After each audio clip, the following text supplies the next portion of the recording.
Alors, bienvenue. Aujourd'hui, on va s'attaquer à un sujet, disons, pour le moins surprenant. On va essayer de trouver le lien entre deux mondes qui, a priori, n'ont absolument rien à voir l'un avec l'autre. L'art de l'animation et la finance personnelle. Oui, je sais, ça peut paraître étrange.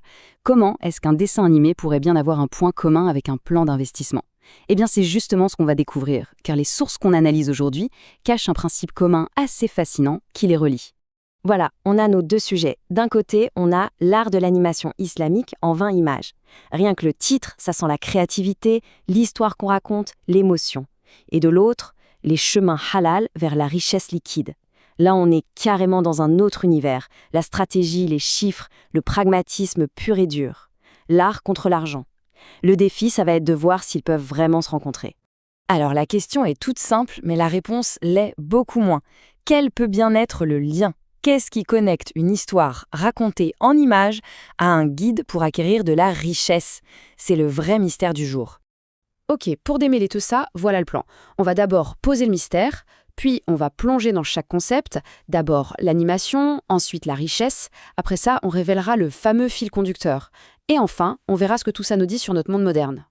Allez, c'est parti. Première section, 2 concepts, un mystère. On pose les bases de notre exploration. Imaginez un peu. D'un côté, on a l'image animée. C'est presque magique, non? C'est une idée qui prend vie, qui bouge, qui veut nous faire ressentir quelque chose, nous faire réfléchir. C'est une sorte d'étincelle créative. Et de l'autre, l'argent liquide. Le concret, le tangible, ce qu'on peut compter. Le monde des transactions, des actifs. On a vraiment l'impression d'avoir l'immatériel contre le matériel. Deux réalités qui ne devraient jamais se croiser. Ok, section 2, animer la foi. On s'attaque à la première moitié de notre énigme, celle qui mélange le récit visuel et la tradition. Alors là, le texte source est super intéressant parce qu'il est très précis. Il ne dit pas juste un dessin animé. Non, il parle d'un film dessin animé musulman professionnel, avec un scénario en 20 images. Les mots professionnel et scénario sont clés ici. Ça nous dit tout de suite que ce n'est pas de l'improvisation.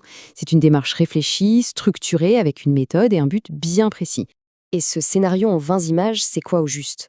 En fait, c'est une technique de narration super efficace, très moderne. C'est une façon de découper une histoire en moments clés, image par image, pour que le message passe de manière hyper claire et percutante. On prend donc un outil moderne pour donner un nouveau souffle, une nouvelle vie à un message plus traditionnel et le rendre accessible aujourd'hui. Bon, on passe à la section 3, fluidifier la richesse. On quitte l'art pour l'argent et on va voir que, étonnamment, la finance aussi peut être guidée par des principes très forts. Et là, regardez bien, la démarche est vraiment parallèle. Le but n'est pas juste comment acquérir de l'argent liquide. La question essentielle, c'est comment l'acquérir d'une façon